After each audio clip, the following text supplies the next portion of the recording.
Pinakita niya sa amin yung 911 response. Sabi niya, tiga saan ka ba, Sen? Sabi ko, doon po kami sa Mati, Davao Oriental.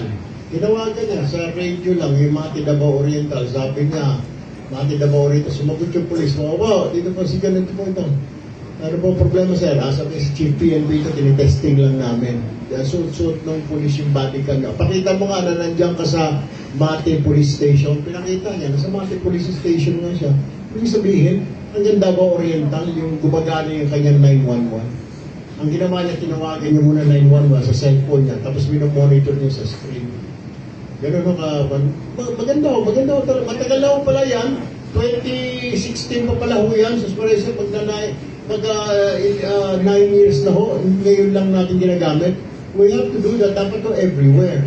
At saka, iba ho yung sinasabi ng traffic. Sabi ko, sir, paano traffic? Sabi niya, hindi magkaka-traffic, Erwin, kasi ang re-responde niya, yung tatawag sa trunk line, tatawagan niya yung pinakamalapit na istasyon kung saan yun. O pinakamalapit na outpost. O yung mobile. Dahil may mga mobile na pala sa pinaglalagay sa kung saan-saan.